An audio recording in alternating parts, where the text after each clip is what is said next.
یہ ایک دھرنے کی بات نہیں ہے، ہر پارٹی احتجاج کرنا چاہتی ہے، ہر پارٹی احتجاج کرے گی، اور جو پارٹی احتجاج کرے گی اس کو اس کی فیور ملے گی.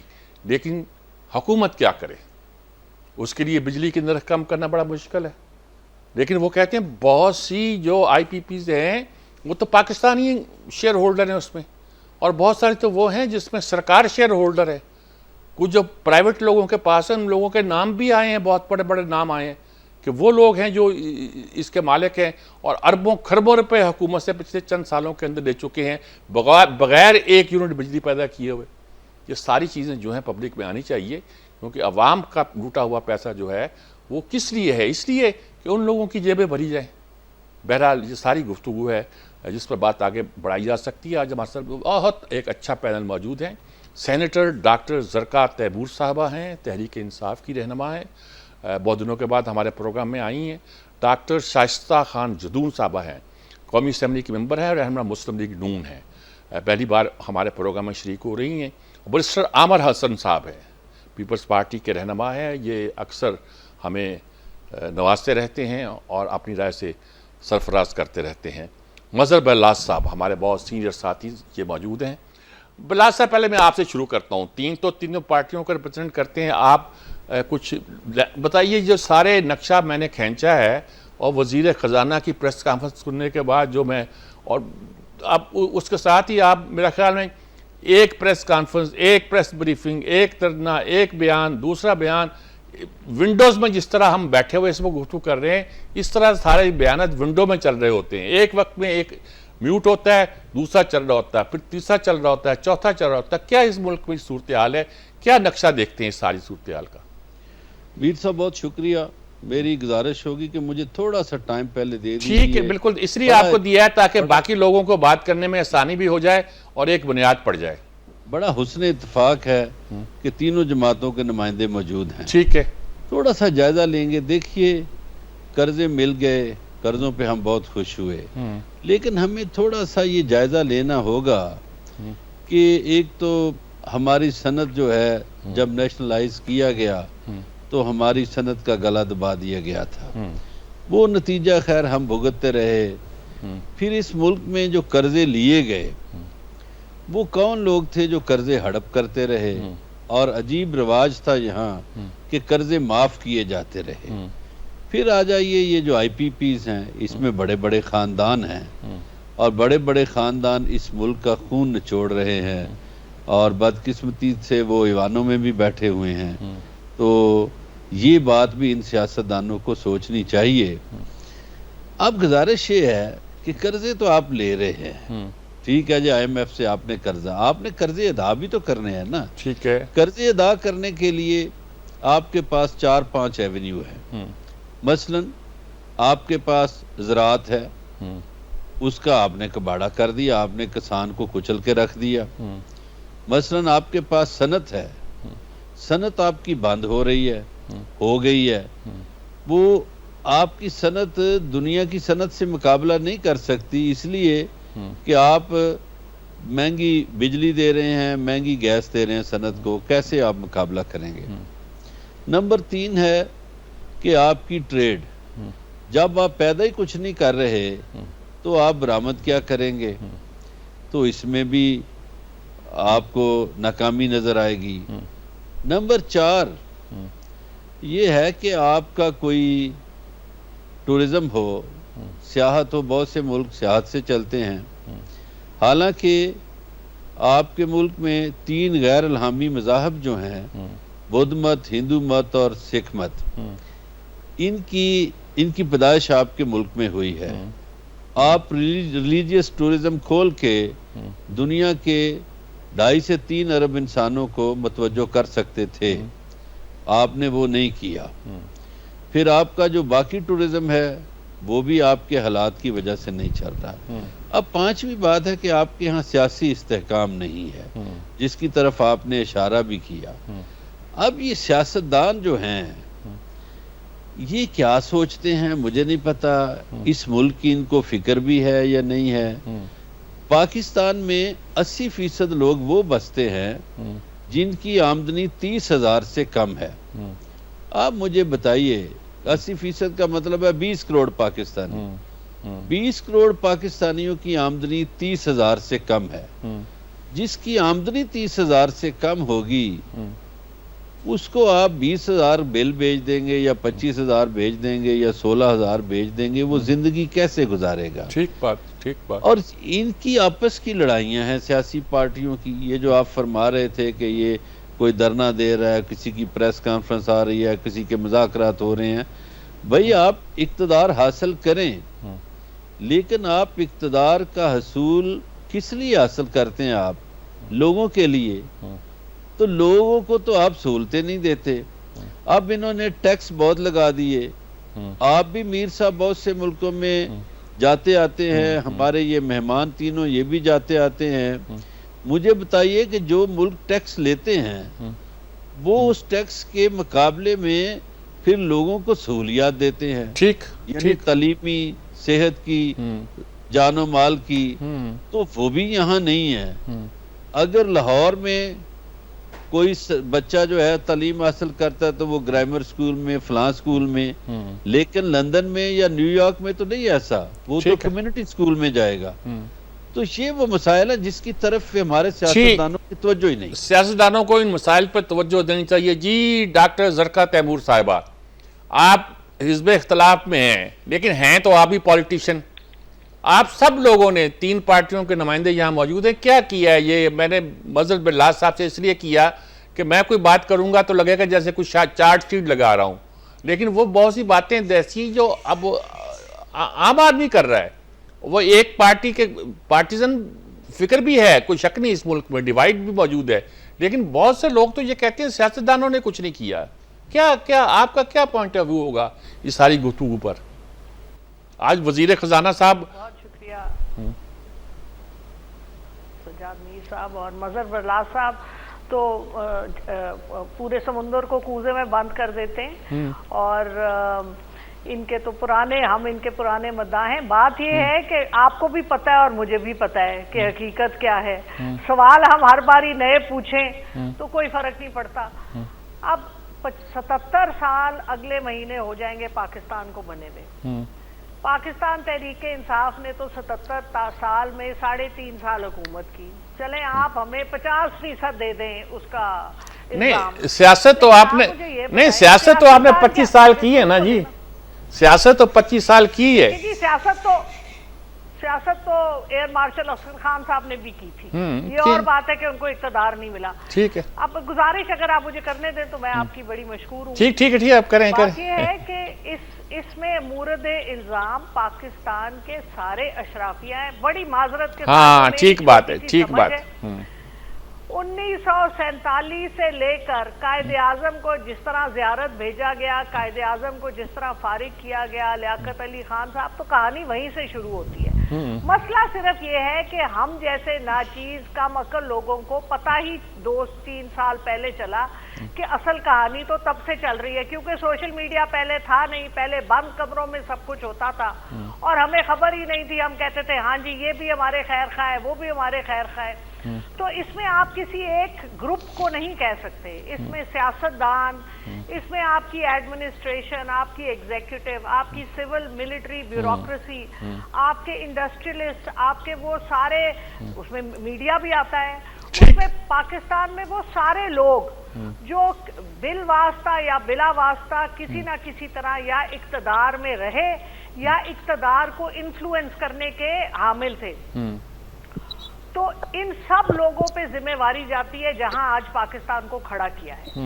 اور اس میں آپ کسی ایک گروپ کو, یہ اور بات ہے جی ضیاء الحق صاحب آئے تو اس کے بعد ایک زیادہ تباہی ہوئی, مشرف صاحب آئے تو اس کے بعد تو گیر تباہی ہوئی, جس کی وجہ سے بہت ایک مٹیریلزم کا بہت بڑا ایک جو تھا نا سیلاب وہ آیا. لیکن وہ مٹیریلزم پہلے بھی تھا. اور یہ سب سے بڑا اس میں مسئلہ جو مجھے نظر آتا ہے, مجھے 4تھا سال ہے ایز اے پارلیمنٹیرین, سب سے بڑا مسئلہ میں اپنے آپ سے اور اپنے جو میرے ہواری لوگ ہیں ان سے شروع کرتی ہوں نا, کسی اور پہ انگلی کیوں اٹھاؤں, پہلے اپنی طرف انسان دیکھے.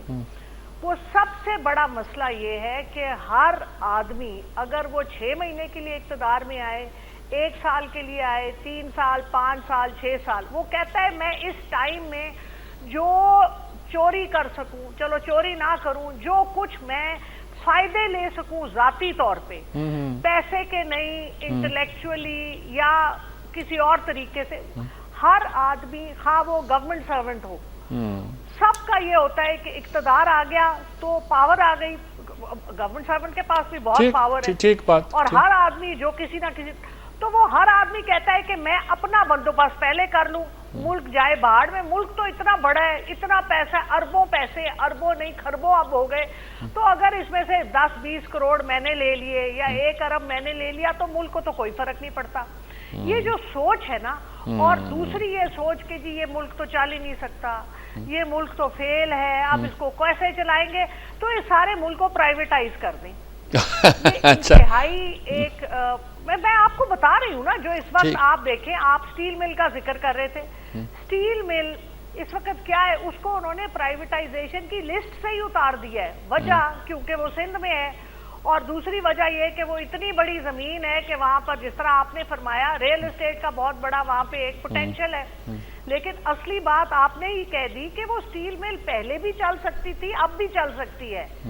چلانے والے چلانے نہیں چاہتے، کیونکہ جو آپ کے اپنے ملک کے باقی اشرافیہ ہیں جن کی اپنی سٹیل ملز ہیں، انہوں نے ہی تو ٹھپ کرایا پاکستان سٹیل ملز. اچھا چلیے یہ ٹھیک. یہ جو ایک سوچ ہے نا کہ میرا ذاتی کاروبار چلے، ملک جائے بہاڑ میں، یہ جب تک اس سوچ کو ہم کسی نہ کسی طرح بدلیں گے نہیں، کیونکہ تب تک بالکل ٹھیک ڈاکٹر صاحب ٹھیک کہا. میں ایک جماعت نہیں ٹھیک ہو سکتی. دوبارہ آپ کی طرف آتا ہوں. ڈاکٹر شائستہ خان جدون صاحبہ، مسلم لیگ نون پر بہت سے الزامات کہ جناب آپ حکمران ہیں اور آپ کے ہاتھ میں ہے سب کچھ بدلنا اور آپ کر نہیں پا رہے.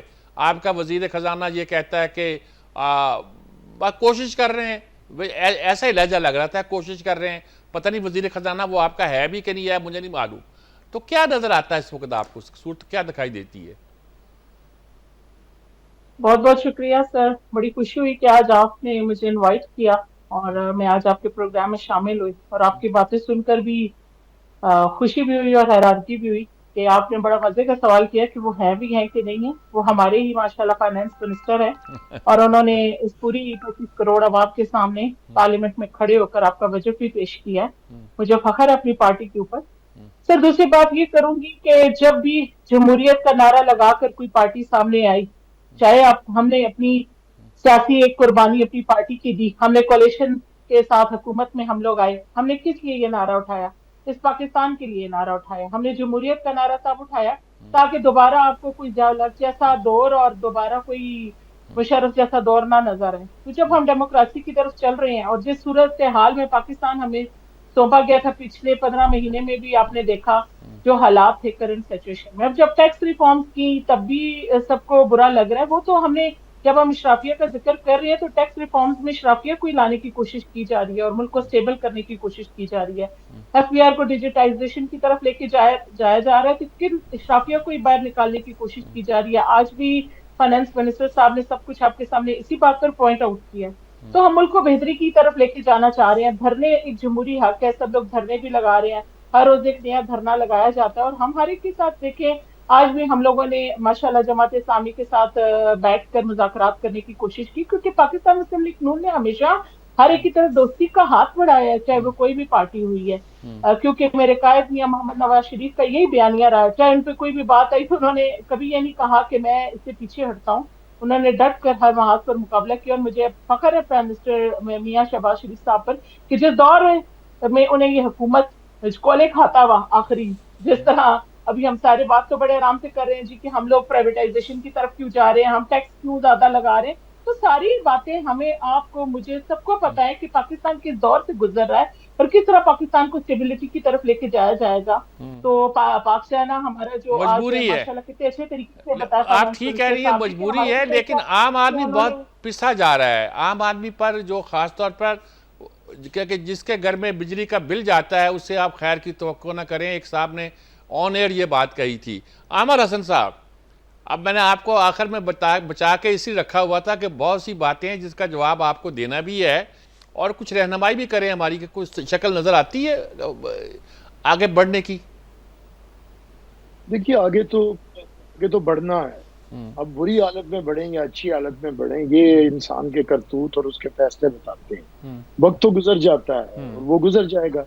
دیکھیے پاکستان کے اندر جہاں پہ برلات صاحب نے باتیں کی بہت بہتر انہوں نے ایک تشخیص بھی کی ہے, لیکن انہوں نے ایک جو بات کی وہ سارا بوجھ انہوں نے سیاستدانوں کے اوپر یا نام نہاد سیاستدانوں کے اوپر پھینک دیا. کیا پاکستان کے اندر سیاست اور سیاستدان زندہ رہنے دیے گئے ہیں یا سیاسی پروسیس کو اس طرح رہنے دیا گیا ہے کہ حقیقی سیاسی قیادت ابھرے اور بڑھے؟ آپ کو یاد ہوگا کہ بھٹو صاحب کے دور میں سیاسی قیادت کیا تھی, کیلیبر کیا تھا, پولیٹیکل ورکرز کون تھے, پولیٹیکل پارٹیز کیا تھی, پارلیمنٹ اور کیبنٹ کن پہ مشتمل تھی. لیکن اس کے بعد جنرل ضیاء کا دور آیا اور پھر وہ ایک جو لوگ لائے گئے 80s میں, پہلے بلدیاتی الیکشن, پھر غیر جماعتی الیکشن, اور اس کے بعد ایک تسلسل چلا اور آج تک ہم اسی میں ہیں. اب یہ پاکستان کے اندر جو طبقاتی تقسیم ہے وہ اپنے نقطۂ عروج پہ پہنچ چکی ہے. لوگوں کے اندر بے چینی ہے اور لوگوں کی یہ بے چینی سیاست ضرور دور کرتی اگر سیاست کے اندر منتخب لوگ عوام میں سے ہوتے. اگر پارلیمنٹ 80% جو یا 90% عوام ہے ان کے اوپر مشتمل ہوتی.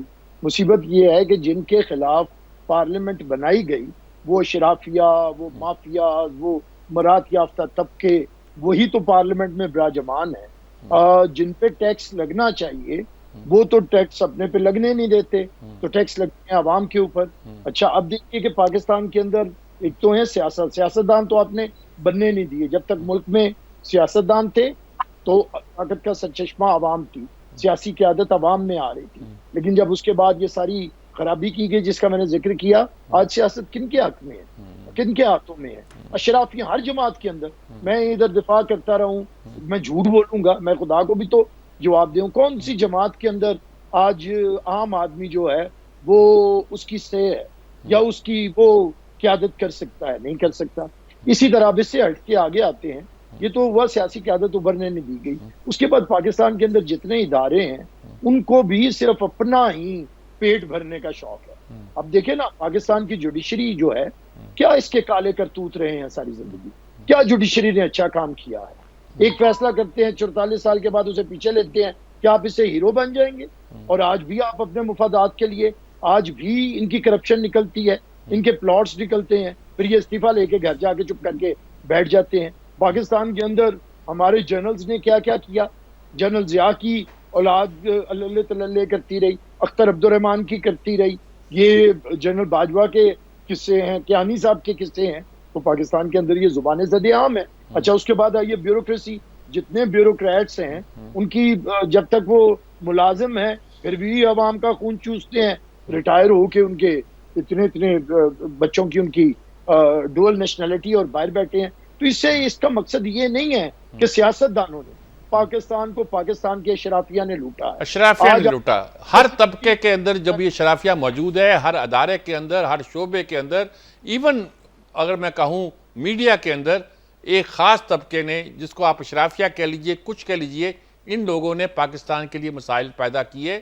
اور جہاں تک سیاستدانوں کا تعلق ہے تو میں چلتے چلتے وقفہ لینے سے پہلے ایک چھوٹی سی بات کر دوں کہ انہوں نے تو بھٹو صاحب کے زمانے سے بات شروع کی ہے.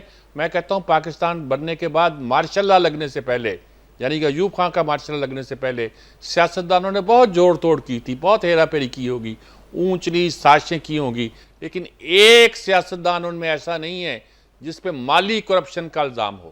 ایک ایسا نہیں ہے, بتا دیجئے گا, کبھی تاریخ کو نکال دیجئے گا. سیاسی مالی کرپشن کسی زمانے میں نہیں رہا کرتی تھی. یہ اللہ بس مارشل لاؤں کی دین ہے یا پتہ نہیں کس چیز کی دین ہے. ایک وقفہ لیتے ہیں, وقفے کے بعد حاضر ہوتے ہیں. یہ بلّہ صاحب, آپ ساری گفتگو آپ نے سنی, آغاز آپ ہی نے کیا تھا. اب بات میں نے ایک بات کی ہے کہ پہلے مارشل لا سے پہلے کوئی سیاستدان جوڑ توڑ تو کرتے تھے, کوئی ایک چھوٹا نہیں تھا. آپ جس کو بھی دیکھیں, بڑا بڑا میں نام بھی لوں گا تو بہت سے لوگ رہ جائیں گے, لیکن کرپشن کا الزام کسی پہ نہیں تھا. یعنی لوگوں نے اپنی زمینیں اور جائیدادیں بیچ کر جو تھا سیاست کی, اور کوئی اچھی بات نہیں ہے کہ اس طرح کی بھی سیاست کرنا, لیکن یہ الزام نہیں تھا کہ وہ سیاست پیسہ کماتے ہیں. یہ جو ہمارے ہاں, اور یہ بات بھی بہت درست کہی عامر حسن نے کہ یہ جو کلچر پیدا ہوا ہے, سب نے ویسے ایک بات تو کہی ہے کہ سارے پارٹیوں کے لوگ شامل ہیں, لیکن انہوں نے ایک بات کہی ہے کہ سب اداروں کے لوگ شامل ہیں اس میں, اور ہمیں اس معاملے میں سوچنا چاہیے کہ کیسے ہم اس کا علاج کر سکتے ہیں. جی میر صاحب میں 2-3 باتیں کروں گا. شکریہ عامر حسن صاحب نے یہ فرمایا کہ میں نے سیاستدانوں کی طرف رخ موڑا ہے. گزارش یہ ہے کہ جب ہم یہ کہتے ہیں کہ پارلیمنٹ سپریم ہے، پارلیمنٹ قانون سازی کرتی ہے، آپ نے سول بیوروکریٹس کا نام لیا، عدلیہ کا تذکرہ کیا یا عسکری قیادت کا تذکرہ کیا، آپ لوگوں نے قانون سازی کرنا تھی، آپ پارلیمنٹ میں تھے، آپ لوگوں کا کام تھا ان کے بڑے بڑے گھر چھینتے، آپ لوگوں کا کام تھا ان کو نکیل ڈالتے، آپ لوگوں کا کام تھا یہ سب کام کرتے، چونکہ لوگوں نے آپ کو ووٹ دے کے پارلیمنٹ میں بھیج دیا، لیکن آپ ان کے اعلیٰ کار بن گئے انہی اداروں کے. اب گزارش یہ ہے کہ جب سہروردی صاحب کو غدار قرار دیا جا رہا تھا تو سیاستدانوں نے کیوں نہیں رکاوٹ ڈالی؟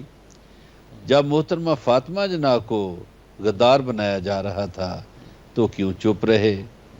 جب شیخ مجیب الرحمان کو غدار بنایا جا رہا تھا، کہا جا رہا تو کیوں چپ رہے؟ جب ایون بھٹو کو پھانسی دی جا رہی تھی تو سیاستدان خاموش کیوں رہے؟ اب آ جائیے، یہ آپ کی بات درست ہے کہ پہلے پولیٹیشین کرپشن نہیں کرتے تھے، لیکن یہ 80 کے بعد جو سیاستدان متعارف ہوئے اس میں تو اتنی خرابی آ گئی میر صاحب آج تک کہ ہمارا ایک سماجی رویہ بدل گیا. 80 سے پہلے اگر کوئی صاحب رشوت لیتے تھے تو لوگ پورا محلہ ان کا بائیکاٹ کرتا تھا، لوگ بچے راشی کے بچوں کو نہیں ملتے تھے، لوگ ان سے رشتہ داریاں نہیں کرتے تھے. لیکن اب بالکل الٹ ہو گیا ہے. آج کوئی پوچھنے والا نہیں کہ جتنا بڑا راشی ہے، جتنا بڑا کرپٹ ہے، اتنا بڑا معزز ہے. ٹھیک بات. اب اس میں آپ اپنے اداروں کو دیکھیے کہ ہم نے کرپشن روکنے کے لیے 3 ادارے بنائے. ہم نے FIA کو بنایا، ہم نے اینٹی کرپشن کو بنایا، ہم نے نیب بنایا. بدقسمتی سے تینوں کرپشن روکنے میں ناکام ہوئے، بلکہ وہ جو فیصل آباد کے شاعر کہا کرتے تھے میر ابو ذری کہ لے کے رشوت پھنس گیا ہے، دے کے رشوت چھوٹ جا، اس کے مترادف کام ہوئے. اب آ جائیے، ابھی یہ شائستہ جدون صاحبہ کی باتیں میں سن رہا تھا. ٹھیک ہے، انہوں نے اپنی لیڈرشپ کی تعریفیں کی، کاش وہ یہ بھی بیان کر دیتی کہ کیپیسٹی پیمنٹ کے نام پہ اپنے بیٹے کو 63 کروڑ دینا کہاں کا انصاف ہے. اور جب لوگ بھوکوں مر رہے ہیں تو کوئی پنجاب اسمبلی کا سپیکر 10 کروڑ کی گاڑی لے رہا ہے، کوئی مختلف بیوروکریٹس گاڑیاں لے رہے ہیں. بھئی آپ کی حکومت میں لے رہے ہیں نا، تو آپ خود سہولت کار بن رہے ہیں ان ساری. یعنی آپ کے خیال میں اصل ذمہ داری تو سیاستدانوں کی ہے جنہوں نے باقی تمام کو نکیل دینا تھا. اگرچہ دوسری جملہ میر صاحب صرف یہ جو آپ نے ابتدائیے میں بات کی اورنگزیب صاحب کی، دیکھیے اورنگزیب صاحب ایک سیاسی خاندان سے تعلق رکھتے ہیں. چودھری فاروق کے صاحبزادے ہیں، وہ اٹارنی جنرل ہوتے تھے. خلیل الرحمان رمدے کے داماد ہیں، اور ان کے ایک چچا مالیہ کے سیاسی خاندان سے تعلق ہے ان کا، کوئی شک نہیں. ان کے چچا چودھری اسد الرحمان نون لیگ کے MNA رہے. ٹھیک بات. تو ایک طرح سے سیاسی ان کی ٹریننگ تو ہے، لیکن حکومت کو یہ سوچنا چاہیے. بہت سے لوگوں کو نہیں معلوم نا جی اس بیک گراؤنڈ کا. یہ اچھا کیا آپ نے بیان کر دی، میں جب بیان کرتے ہوئے اب یہ ہے کہ اجتناب کر رہا تھا. ہمارے شبر زیادی صاحب کہتے ہیں کہ FBR کے لوگ اگر نہ ہوں تو بہت بہتر ہو جائے. FBR کے لوگوں نے آج تک ڈیجیٹل اسی لیے نہیں ہونے دیا کہ کھانچے ہیں. یہ میری بات عامر حسن صاحب اس کو میرا خیال ہے تصدیق کریں گے کہ ہمارے ہاں کسی بندے پہ 20 لاکھ کا ٹیکس بنتا ہے تو ہمارا ایک انسپیکٹر جاتا ہے، وہ کہتا ہے جی مینو کو 2 لاکھ دے دو، تو بس آپ کا کام ختم. ٹھیک بلّہ صاحب بالکل ٹھیک. جی ڈاکٹر زرقا تیمور صاحب، ساری گفتگو آپ نے سنی، چارجز تو وہی لگتے ہیں کہ آپ لوگوں نے روکا کیوں نہیں. یعنی آپ لوگوں کے بعد آپ کہیں گے ہم تو 4 سال سے پاور میں ہیں یا کچھ کہیں گے، لیکن سیاستدان ایز اے کلاس کیوں یہ سارا لوگ کہتے ہیں کہ ساری ذمہ داری ان پر ہے. حالانکہ یہ بھی کہا جا سکتا ہے کہ وہ کچھ کرتے ہیں عدلیہ رکاوٹ پیدا کر دیتی ہے، وہ کچھ کرتے ہیں تو طاقتور جو ہماری اسٹیبلشمنٹ ہے وہ ہاتھ روک دیتی ہے. مجھے نہیں پتا کیا صورتحال، آپ بتائیے بے بسی کیا ہے. اور بیوروکریسی کے بارے میں کہتے ہیں ساری پٹیاں وہی پڑھاتے ہیں.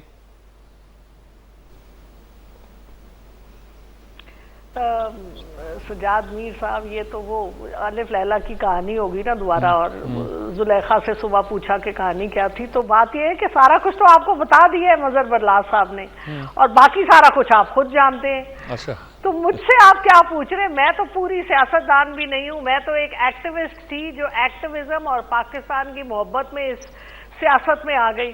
میں تو خود ایک مسفٹ ہوں، یعنی مجھے تو آپ کے جتنے پارلیمنٹیرین ہیں ان کو میری آج تک سمجھ نہیں آئی، اور مجھے ان کی سمجھ نہیں آئی، کیونکہ آدھے سے زیادہ جو ہیں وہ کسی نہ کسی کے سلیپر سیل ہوتے ہیں. اب کوئی ان سے پوچھے کہ آپ کی اپنی بھی کوئی سوچ ہے، آپ کی کیا منطق ہے، تو یہ تو آوے کا آوا آپ کا بگڑا ہوا ہے. اور جیسے ہم نے بات کی کہ آوے کے بگاڑ میں سب لوگوں کا برابر کا حصہ ہے. تو آپ جب تک کسی قسم کی اکاؤنٹیبلٹی سٹارٹ نہیں کریں گے، سب سے پہلے تو میری ریکویسٹ اور ڈیمانڈ ہے کہ شہباز شریف صاحب اس وقت پرائم منسٹر ہیں، ہم ان کو آنریبل کہہ کے پرائم منسٹر ہیں پاکستان کے، ان کی عزت کرتے ہیں. ان سے میرا سوال ہے کہ جو گوہر اعجاز صاحب جو انہی کے ساتھ والے ہیں، انہوں نے جو ان پہ اتنے بڑے بڑے الزام لگائے ہیں، جن کا ذکر ابھی مظہر برلاس صاحب نے بھی کیا کہ ہر مہینے وہ ان کے بیٹے کے نام جو آئی پی پی ہے اس کی مد میں صرف اس سال نہیں پچھلے دہائیوں سے وہ لے رہے ہیں کیپیسٹی چارجز. اور آپ کو پتہ ہی ہے کہ فیول جو خریدا بھی نہیں جاتا وہ مارکیٹ میں جو پاکستان گورنمنٹ خرید کے آئی پی پیز کو دیتی ہے، مارکیٹ میں آپ کا فیول بکتا ہے. اور پھر اس کے اوپر سے دوسری بات یہ کہ انہی کے بیٹے کے نام سے سولر پینلز کی جو کمپنیاں ہیں. تو یہ جو سوال پبلک میں اٹھ رہے ہیں، پرائم منسٹر صاحب کو ٹیلی ویژن پہ آ کے اس پہ یا تو اس کی تردید کرنی چاہیے کہ یہ سب غلط ہے، اور یہ ڈاکیومنٹ سلمان نے تو خیر شاید تردید کی ہے، وہ استعفیٰ دیں، گزارش ختم کرنے دیں سجاد میر صاحب، یا وہ استعفیٰ دیں. وہ والی بات نہ کرے جو نواز شریف صاحب نے اسمبلی میں کھڑے ہو کے کہی تھی کہ ہم پاناما پیپرز ایون فیلڈ کے ہم سارے منی ٹریل دیں گے، ایک ایک رسید دیں گے. وہ دن اور آج کا دن نہ کوئی رسید آئی. ایون فیلڈ ابھی بھی ان کی ہے، ایک نہیں ہے، کئی اپارٹمنٹ ہے، اور کسی کو نہیں پتا وہ پیسے کہاں سے گئے اور کس منی ٹریل کے تھرو گئے. اور یہ صرف نواز شریف صاحب نہیں ہے، یہ وہ سب سیاستدان ٹھیک جو مراعات لے رہے ہیں. اور ایک آخری بات سجاد میر صاحب، ساری چیزوں کا حل پیسے باہر سے لینا نہیں ہے. سب سے پہلا حل ہے اپنے خرچے کم کریں. یہ جو عیاشیاں آپ کی بیوروکریسی کرتی ہے، خواہ سول ہو خواہ ملٹری ہو، جو آپ کے حکمران کرتے ہیں، پرائم منسٹر کے 4 کیمپ آفس ہیں، چیف منسٹر کے 3 کیمپ آفس ہیں، ذاتی گھروں کو انہوں نے حکومت کی اس میں ڈالا ہوا ہے، گاڑیاں کروڑوں کی لیتے ہیں، ٹائر پتہ نہیں کتنے لاکھوں کے چینج کرتے ہیں، باہر جاتے ہیں تو اتنے ہمارے پیسے، ملک کے غریب 1000 روپے دیہاڑی والے کے پیسے خرچ کرتے ہیں. ان کا حساب ہونا چاہیے. اور میں سب سے پہلے اپنے آپ کو پیش کرتی ہوں، میرا حساب کریں اس کے بعد باقی سب کا کریں. دیکھیں حساب کے بغیر کچھ نہیں ہو سکتا. احتساب. جی ڈاکٹر شائستہ خان صرف حساب کر لیں، صرف حساب کر لیں، احتساب رہنے دیں، معاف کر دیں سب کو. چلیے ٹھیک ہے ڈاکٹر. اور ایک اور بات، ایک آخری اور بات، دوبارہ آئیں گے آپ کی طرف سجاد میر صاحب. جتنے آئی پی پیز نہیں پتہ نہیں دوبارہ کب میں ہوں نہ ہوں. نہیں ابھی ایک بار اور مالکان ہیں سر، سن لیں. آئی پی پیز کے جتنے مالکان ہیں ان کو میری بڑی ایک برادرانہ تو نہیں، ایک بہن والی ان کو مشورہ ہے کہ اپنے آئی پی پیز کو آپ چھوڑ دیں، حکومت کو واپس دے دیں، معاف کر دیں، ورنہ لوگ ان کا خون نکال لیں گے ان کے جسم کا. کیونکہ لسٹ میرے پاس بھی آ گئی ہے کہ آپ کے 100 آئی پی پیز کے کون مالک ہیں، کون سی کمپنیاں. ٹھیک، آپ کی بات اب کافی آ گئی. دوبارہ ایک بار میں آپ کی طرف دوبارہ آؤں گا، ایک وقفہ لیتے ہیں، وقفے کے بعد حاضر ہوتے ہیں. جی ناظرین کرام، جی ڈاکٹر شائستہ خان جدون، آپ کیا کہیں گی؟ یہ ساری باتیں کچھ آپ کی طرف بھی جاتی ہیں، آپ کی پارٹی کی طرف جاتی ہیں. میں پارٹیزن بات نہیں کرنا چاہ رہا تھا، لیکن کچھ چلی گئی یہ بات، جو آپ کہنا چاہتی ہیں آپ کہیں. جی سر، میں ضرور جی، ساری باتیں ہماری طرف توپوں کے رخ تو ہیں ہی ہیں. ہمیں جواب بھی دینے ہیں. جیسے کہ بتایا جا رہا تھا جی کہ یہ خریدا جا رہا ہے، جب کوئی اہم اقدامات ہم کرتے ہیں وہ بھی ذرا سے پھر شامل کر لیا کریں، جیسے کہ ابھی پی ایم صاحب نے اعلان کیا جی 5 منسٹریز کا کہ ہم کوشش کریں کہ تاکہ ہم جتنا بوجھ ہے ہیلتھ میں، جس طرح کہ آپ کو پتا ہے کشمیر افیئرز اور سیفران اور اس طرح منسٹریز کا اعلان کیا ہے کہ ہم ان کو ختم کر کے ضم کر کے اگر ہم کوئی بہتر فیصلہ کریں تاکہ اخراجات میں کچھ کمی واقع ہو سکے. سر ہمیشہ ایلیگیشن تو میرے پرائم منسٹر صاحب کے بیٹے پر سلیمان پر پہلے بھی لگے، پہلے جب ہوا تھا جی پہلے ان پہ منی لانڈرنگ کا اٹھا کے لگا دیا تھا، یاد رہا ہوگا آپ کو 2023 میں بھی، اور اس وقت بھی ہم تو ایک دوسرے کے اوپر فوراً پوائنٹ آؤٹ کرنے میں پیچھے نہیں رہتے، اور اس وقت بھی ایف آئی اے نے ان کو کلین چٹ کی. تو مجھے نہیں سمجھ آتی کہ بس پہلے وہی لوگ اپنی انہی سیاستدانوں کی تعریفیں کرتے اور کچھ عرصے کے بعد ان کی برائیاں شروع کر دیتے ہیں. میرے خیال میں میری پارٹی، پھر میں کہتی ہوں کہ سوشل اکنامک اسٹیٹس کو بہتر بنانے کے لیے جو اقدامات کر سک رہی ہے وہ کر رہی ہے، جیسے کہ پاور ڈویژن میں آپ دیکھ لیں ریفارمز لانے کے لیے بھی پرائم منسٹر صاحب لگے ہوئے ہیں. جہاں تک بات آئی پی پیز کی چل رہی ہے، دیکھیں جب چیزیں سامنے آئی ہیں تو انہوں نے بھی کہا کہ کمیٹی فارم کی جائے گی اور ان کے ساتھ نیگوشیٹ کیا جائے گا اس تمام معاملے پر بھی. اور جب انہوں نے 200 یونٹ پر اعلان کیا تب بھی ساروں کو پرابلم شروع ہو گیا کہ جی یہ 300 پر لے کر آئے، آج اس پہ بھی نیگوسیشن چل رہی ہے. تو ہر چیز کے اوپر کوشش، میں نے آپ سے پھر کہا کہ ہم نے ہر چیز میں فرنٹ لائن واریر آ کر میرے قائد نے کوشش کی، اور تعریف کی جہاں تک بات ہے، جو اچھا کام کرے گا میں اس کی تعریف کروں گی. اس میں تو میں ڈٹ کے بھی تعریف کروں گی کہ جو اچھا کام کرے گا اس کی ڈٹ کے تعریف کی جائے. جو کرنٹ سچویشن آپ کے پاکستان کی جا رہی ہے اس دور میں انہوں نے پاکستان کو سنبھالا ہوا ہے، تو جو اچھے اقدامات بھی کر لیتے تھوڑے تھوڑا ان کو بھی گن لیا کریں. بات پھر آپ نے سیاسی سارے اگر سیاستدانوں کی طرف چھیڑی تو ہر بندہ جو ہے نا کرنٹلی سب سے پہلے اپنی طرف اپنے گہربان میں جھانک کر دیکھے. میں ایک بہت اچھی سوشل ایکٹیوسٹ ہوں اپنے علاقے سے، میں فرسٹ ٹائم آئی ہوں ابھی سلیکٹ ہو کر ادھر. تو میں آپ سے یہ ذکر کرتی جو میں بھی خیبر پختونخوا میں بڑے کام کر رہی ہوں اور 11 سال سے میں بھی بڑے برے حالات سے گزر رہی ہوں. میرا بھی ہر بندہ یہاں کن مشکلوں سے گزر رہا ہے، یہ بھی دیکھے نا یہاں پہ بھی تو 11 سال سے کس کی حکومت رہی. ہم کسی کو پوائنٹ آؤٹ کرنے کی بجائے اگر ہم بہتر ڈیسیژنز لے کر پاکستان کو اگر بہتری کی جانب لے کر جا رہے ہیں تو ان کو تھوڑا پازیٹیولی دیکھ لیا جائے تو زیادہ بہتر ہے. ہم سیاستدان اس میں بہترین کردار ادا کر سکتے ہیں، لیکن اپنے اپنے انفرادی طور پر اگر ہم کوشش کریں تو ہم ضرور کر سکتے ہیں. جی بیرسٹر عامر حسن صاحب، آخر میں آپ آتے ہیں، بہت کچھ کہنا ہوتا ہے آپ کو. جی دیکھیے میر صاحب، میں سمجھتا ہوں ایک تو ٹھیک ہے یہ انٹلیکچوئل بحث ہے جس کے اندر ہم ہیں، لیکن ہم صرف وہ باتیں کرنے والے نہیں، ہم تو ایک پولیٹیکل ایکٹیوسٹ بھی ہیں. ٹھیک ہے، تینوں پولیٹیکل پارٹیز کو ریپرزینٹ کر رہے ہیں. میں سمجھتا ہوں اپنی اپنی جماعتوں کے اندر بھی یہ آواز اٹھانی چاہیے اور یہ دیکھنا چاہیے کہ عام لوگوں کو ہم کتنا شریک کر سکتے ہیں. دوسری بات یہ ہے کہ جب کوئی پارٹی حکومت میں ہوتی ہے تو وہ کیا کرتی ہے. برلاس صاحب کی ڈیمانڈز اور جو خوش فہمیاں اور خوش گمانیاں ہیں سیاستدانوں سے وہ بہت زیادہ ہیں کہ اٹھیں اور سب کو نکیل ڈال دیں. نکیل کیا ڈالنی ہے، ہم پھانسی کے پندوں پہ جھولے ہیں، سینوں پہ گولیاں کھائی ہیں، جوانیاں جیلوں پہ لٹا دی ہیں. اس کے علاوہ تو کوئی نہیں. ہم کیا کر سکتے ہیں اس کے بعد؟ انسان کیا کر سکتا ہے؟ دیکھیے پیپلز پارٹی نے یہاں پہ ہماری 50 سال سے زیادہ جدوجہد کی تاریخ ہے، اس کے اندر ہم نے کوشش کی ہے کہ ہم وہ غلطیاں نہ کریں اگر ہم نے کبھی کوئی دہرائی تھی تو، اور بلکہ غلطیوں سے احتراز کریں. ہم نے پاکستان کی سیاست کو آگے بڑھنا دیا ہے. ہم نے ملک کو، دیکھیے اب میں بتاتا ہوں کیا بات، ہم نے آئین دیا تھا کہ ملک آئین کے تحت چلے، ٹرائیکاٹمی آف پاور ہو، تمام ادارے اپنے اپنے ڈومین میں کام کریں. اس کے بعد ہم نے عوام کو طاقت کا سرچشمہ بنایا. پاکستان کے اندر ہم نے کوشش کی کہ لوگوں کو حقوق دینے کے لیے مزدور کو، کسان کو بڑی انقلابی پالیسیز لانے کی کوشش کی جسے پلٹا گیا. اس کے بعد ہم نے یہ کوشش کی کہ ہم کبھی بھی اسٹیبلشمنٹ کے ساتھ بات کر کے اقتدار میں نہیں آئیں گے، نہ ہم نے کسی کی سیاسی، اب دیکھیے نا 2 مثالیں ہیں، وزیر اعظم کو عدلیہ سے آج عدالتوں کے جج کہہ رہے ہیں کہ زیادتی تھی. تو جو وزیر اعظم 2 عدلیہ نے بھیجے اس میں پہلے یوسف رضا گیلانی صاحب تھے، دوسرے میاں صاحب تھے. یوسف رضا گیلانی جو گئے ہیں وہ میاں صاحب اور ان کی پارٹی کے حرکتوں پہ گئے ہیں، یہ ہمارے خلاف سپریم کورٹ افتخار چودھری کو استعمال کر رہے تھے. اور جو میاں صاحب گئے ہیں وہ عمران خان کی حرکتوں پہ گئے ہیں کیونکہ وہ اس وقت ثاقب نثار کی انگلی کے اشارے پہ چل رہے تھے. تو دیکھیے پھر سیکھا کس نے ہے؟ آج بھی جو ان کی لڑائی ہے دونوں پارٹیز کی وہ یہ نہیں ہے کہ یہ مقتدرہ کے ساتھ چلنا نہیں اور بڑے اصولی ہو گئے ہیں. بات یہ ہے کہ ایک لڑتا ہے کہ اسے گود سے اتار کے مجھے کیوں نہیں چڑھایا، اور دوسرا اس لیے لڑتا ہے کہ مجھے کیوں اتار دیا ہے، تو مجھے گود میں بٹھا لو. کیا پاکستان کے اندر اب سیاسی قیادت کو اکٹھا نہیں بیٹھنا پڑے گا؟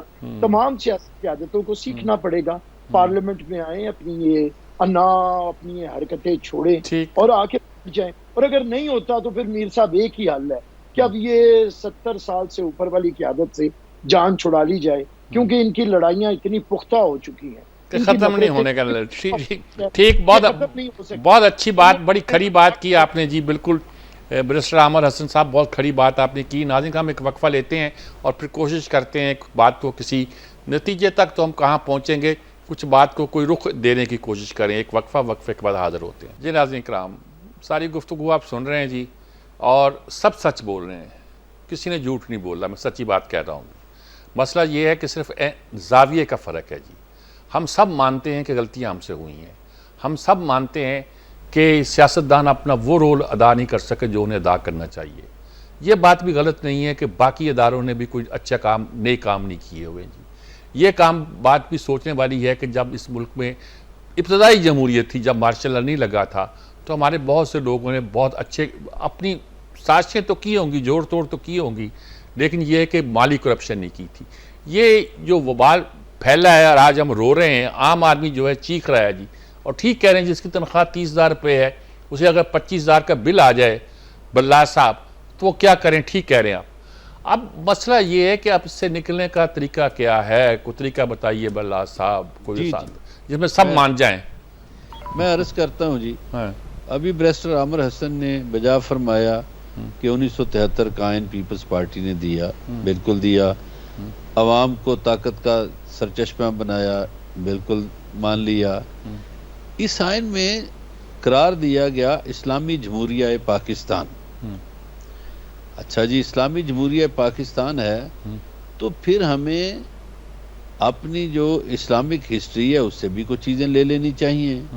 حکمران کیوں ذمہ دار ہیں، کیوں نہیں نکیل ڈالتے؟ میں پھر سے یہ کہتا ہوں کہ دیکھیے، ہمارے جو پہلے خلیفہ تھے ان کا کاروبار اس بنیاد پر بند کر دیا گیا یا کروا دیا گیا کہ دیکھیں یہ کلیش ہوگا انٹرسٹ کا. آپ خلیفہ ہوں گے تو آپ کا کاروبار نہیں چلنا چاہیے. ہمارے ہاں جو حکمران آئے، اور آپ کو اتنا ہی معاوضہ ملے گا جتنا مدینے کے ایک عام کارکن کو ملتا ہے جی، عام مزدور کو. اب آپ دیکھیے کہ ہمارے ہاں حکمران جو ہیں ان کو معاوضہ کتنا ملتا ہے، اور ہمارے ہاں حکمرانوں کے کاروبار چلتے رہے، وہ اقتدار میں بھی رہے اور چلتے رہے. ٹھیک بات. اب دوسرے خلیفہ کو ہمارے کو پوچھا گیا کہ بھئی یہ چادر کہاں سے آئی، تو یہاں تو حکمرانوں کو پوچھنے کا رواج ہی نہیں. جس طرح یہ سیاسی پارٹیوں کے لوگ ہیں، یہ اپنے لیڈر کی اس طرح تعریفیں کرتے ہیں اور اپنے پرائم منسٹر پہ کوئی بات نہیں آنے دیتے. اب دیکھیے تیسرا جو چیز ہے کہ ملک میں جب قحط پڑا تو خلیفہ دوم نے کہا کہ ہم گوشت نہیں کھائیں گے. اب کیا اس وقت جو ہماری سیاسی قیادت ہے اس نے قربانی دی؟ نہیں دی. اے سی بند کر لیں اپنے کم از کم، اپنے لیے گاڑیاں منگوا رہے ہیں، وہ تو اپنے لیے سہولتیں پیدا کر رہے ہیں. یہ شائستہ بی بی نے بات کی جی فلاں فلاں ادارے، بھئی ادارے بند کر کے آپ اپنے خرچے تو نہیں کم کر رہے نا.